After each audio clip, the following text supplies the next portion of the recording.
Introducing Celigo, the complete integration platform built for both IT and business users that automates your business processes across applications. With Celigo's guided visual interface, building powerful integrations is a breeze. You can leverage hundreds of pre-built connectors to automate key business processes across popular applications. The result? An agile company set for growth.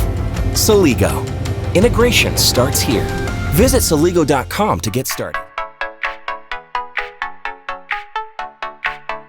Thanks for tuning into another talk here at the Product-Led Festival. Hope you're enjoying the event so far because we've got even more juicy knowledge and insights from product-led pioneers heading your way.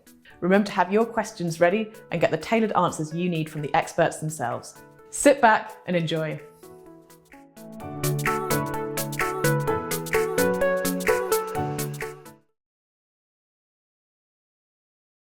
Hello everyone and welcome to today's presentation on the product-led mindset startup journey and lessons. I'm Alexandra Cepotaru, your host for this presentation, and in the following minutes I will share a bit more about my journey at Novoresume, what does it mean to have a product role in a startup, and what has been the last development in the last year for us. I want to share that this is a personal journey, so I'm not trying to tell you that this is the best option for you. We've been having ups and downs ourselves as well, trying to integrate different ideas and different processes in our company. So this is going to be more or less an overview of what worked for us and also how we decided to change things in order to make it work even better.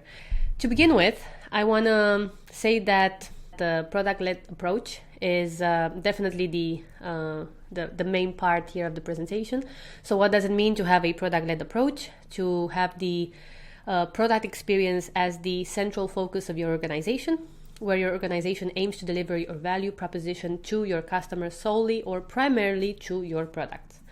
And what does Novoresume do? We are a resume building platform and cover letter building platform, which means that you go into a web app and you create an account and you build inside the editor those documents. It looks like this. So we have a couple of nice looking templates. A lot of the company itself really values design. So one of our strong suits is the fact that we have very nice templates, and this is one of our key selling points as well. We offer a free version of one-page resume. So anybody can create an account and build a one-page resume. And then we also share a premium account, meaning that you can upgrade and then you can use premium features, cover letter building. And now it's very interesting to work in a B2C company because, of course, it's very, very important to listen to our customers. So one of our big development projects has been to revamp the editor and enhance it with new features and technically make it more available there for the users to understand. And we've been working with UX and with development for the last year to make that revamp possible. That happened in 2020, and now we are moving forward with other projects. I'm not going to go into details of each project, but I'm going to tell you how we organize ourselves as a startup. So what does a team of 12 do? Disclaimer here, we are 12 since November, December 2020, and I joined a year and a few months ago, maybe 4 months. So when I joined, we were 8 in total. And since then, we have more development colleagues, and we also have more support on the side.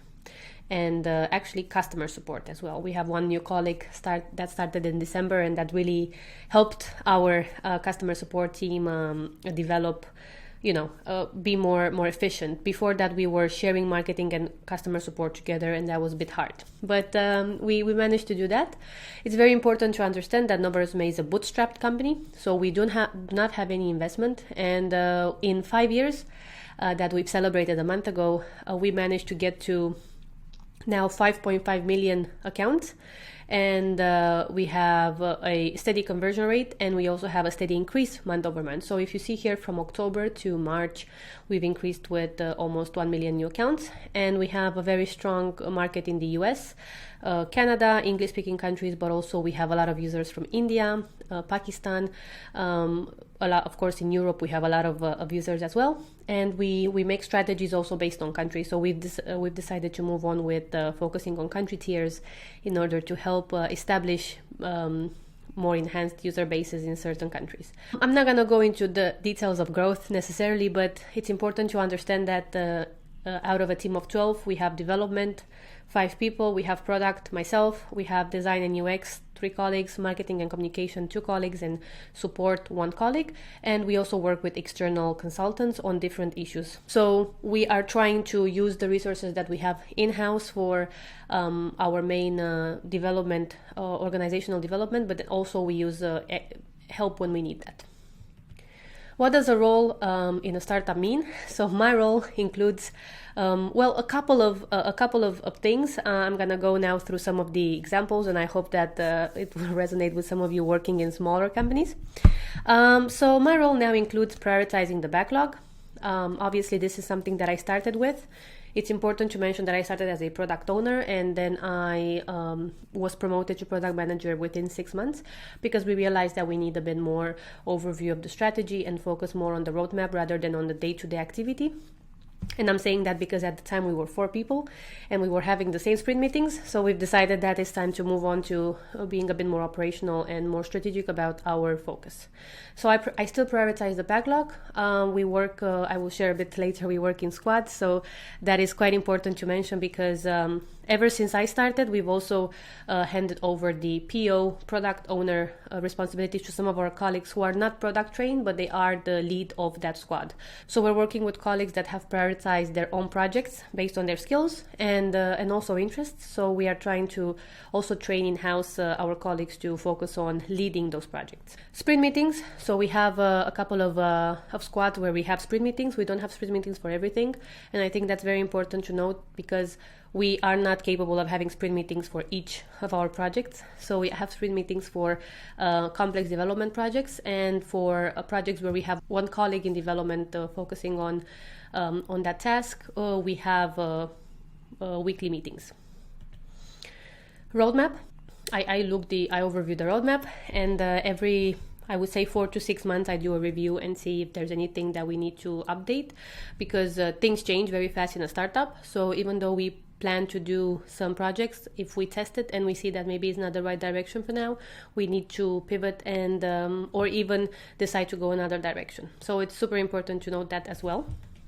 Strategy, especially in the last 6 months, I focused on operational strategy, but also on long-term strategy for our innovation projects. Try to get the right ideas in the right place and test as fast as possible.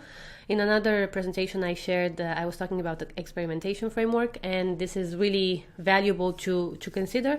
Of course, I'm not using it every day, but it's something that I'm also thinking more how to be better at that. So strategy, another big thing. OKRs. Objectives and key results.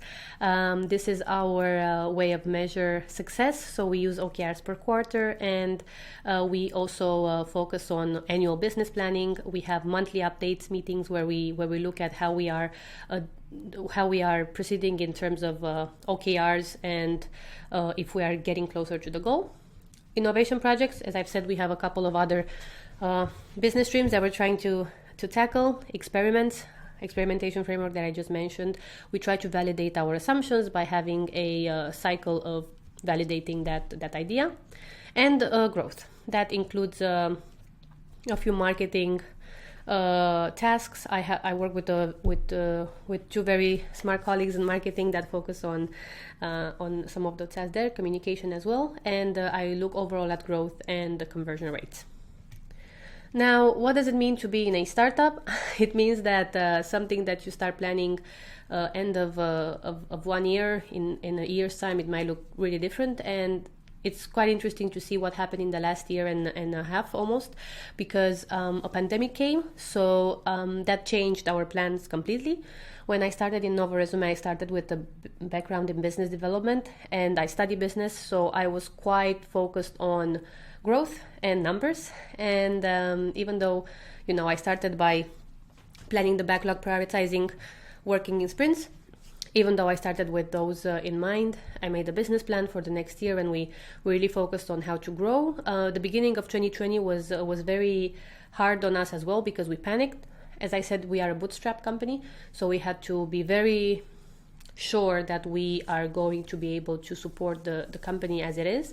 And for that purpose, we've had some managerial decision being made.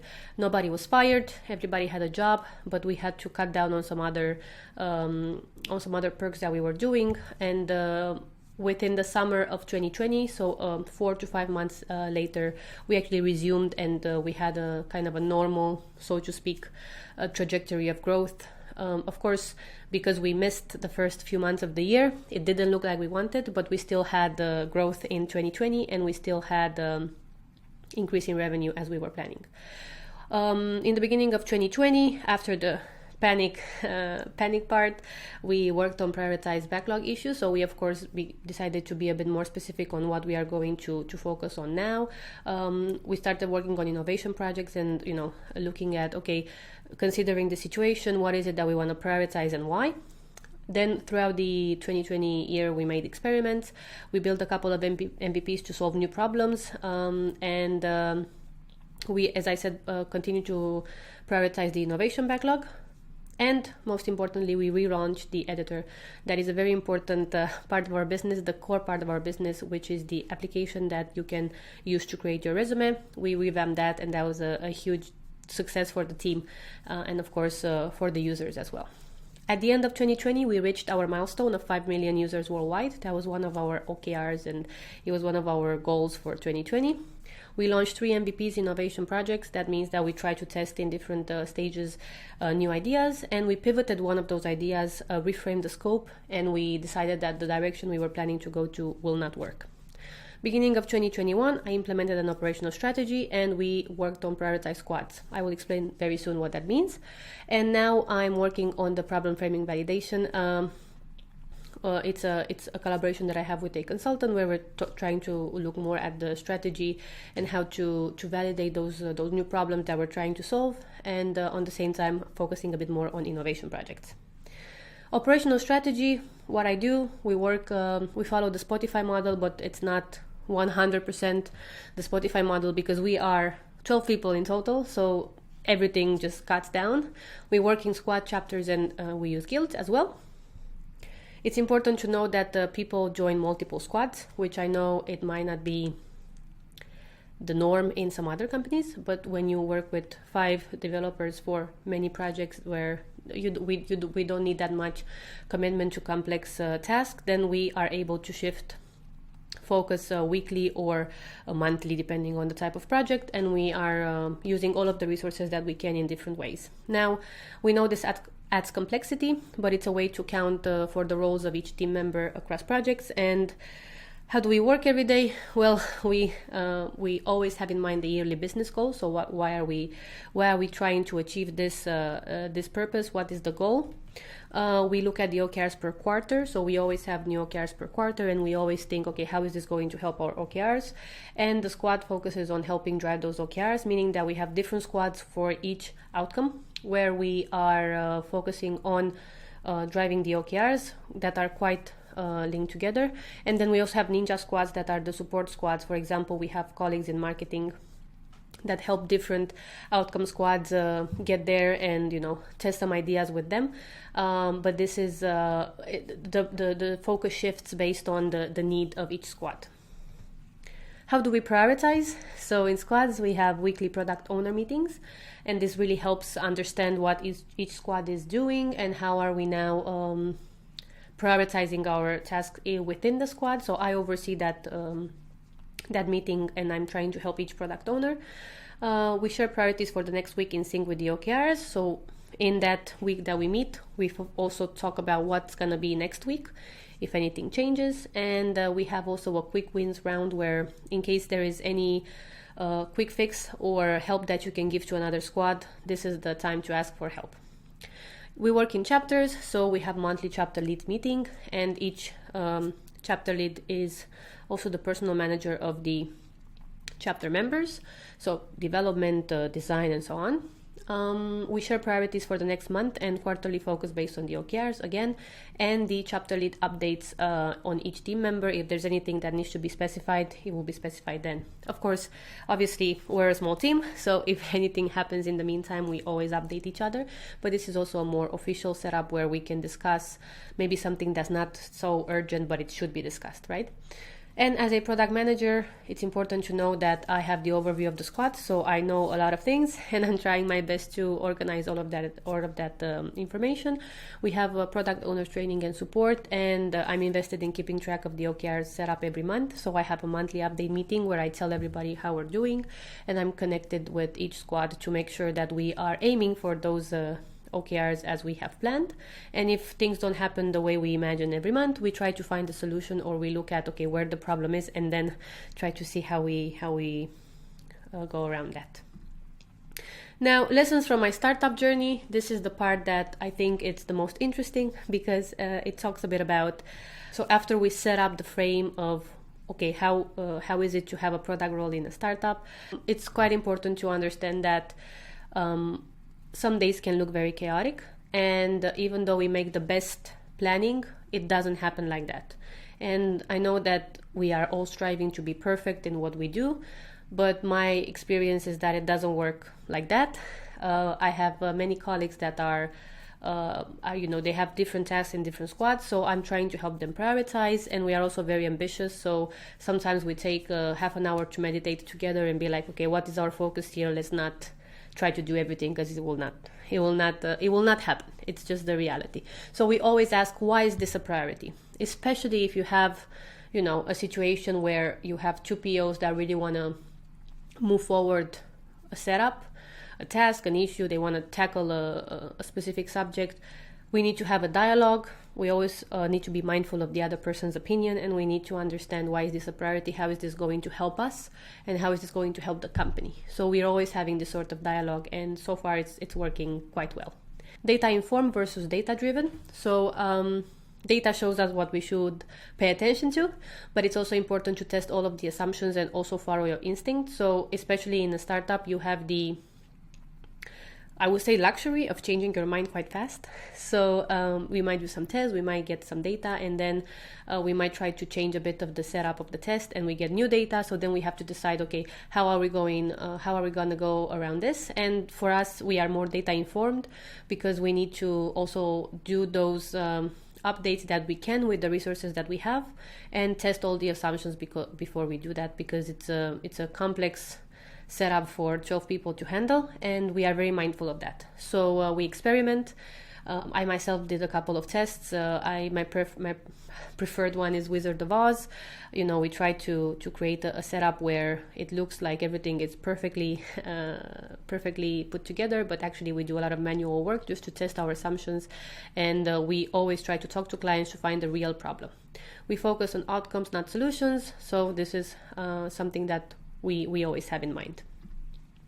Nothing beats a good review. I decided to share that as my lesson, because we have a B2C product, and whenever we have a good review, we see really an overall increase in conversion rate for a specific user group from a specific country. Like it really happens, and we get a lot of good reviews also, not only through official review platforms, but also we have a lot of shout outs on LinkedIn, on Facebook, on Instagram, and that is really important for us. So when we have a bad review, we are also trying to find out why, and we are really trying to form a dialogue with our customers and see, okay, what happened. People of our processes is not a joke. So in the Agile Manifesto, we talk about individuals and interactions over processes and tools. It is important to note that, because if your team feels like they are overworked, or that the setup is too complex, or you simply don't listen, they will not be motivated to do their best. And we really take that seriously. And if there's anything I learned by working in a startup, is that if a colleague of yours tells you that they are tired, you send them home and let them rest. That's it. And this is something that it's really key for a small team. We really need to support each other. So that's why every year we have team building events. And, a year ago, before the pandemic, we went to Morocco to celebrate the 4-year anniversary of Novo Resume. And this year we went for a summer house a setup where we moved the office for a week outside the capital region of Denmark, so we could spend some quality time together, but still, have the setup at work. However, it was a very nice interaction and get to know your colleagues more and so on. It was a very tough year for everybody, and mental health is also not a joke. So I think supporting each other is extremely important nowadays, and the more you can, if you have the capabilities, if you have the resources, it will only help you in the future if you support your team. Choose whatever setup works for your team. So what I shared to you right now, it doesn't fit into any specific frame because this was my experience and this is something that I've tried to implement throughout the last year and a half, and it worked. Now, it's not perfect, and I'm not trying to tell you that this will be forever perfect. You choose whatever setup works for your team, but it's also very important to note that, for example, having for us dailies, it simply didn't work. So my recommendation, if you work in a small team, is to see what works and choose that setup for you. And the moment you start growing, you implement more and more processes as you need them. Lastly, in a startup, I want to just pay attention to the fact that you could be doing everything. So make sure that you are aware of the fact that sometimes it's good to say this is too much for me and I don't want to go into that direction, because otherwise you might be the only person that could help on that setup. So feel free. I mean, I recommend people to feel comfortable enough to say that you don't want to do everything and that you want to focus on one setup, and always prioritize what is important for you and how you can really move forward that project. Don't try to do everything, because you could be ending up doing everything and nothing will come out of it. So really pay attention to that. You have limited resources, again, prioritize. So say, if you want me to work on the innovation projects, I can do one innovation project for the next quarter or so. I cannot do 5. Just be very clear on that.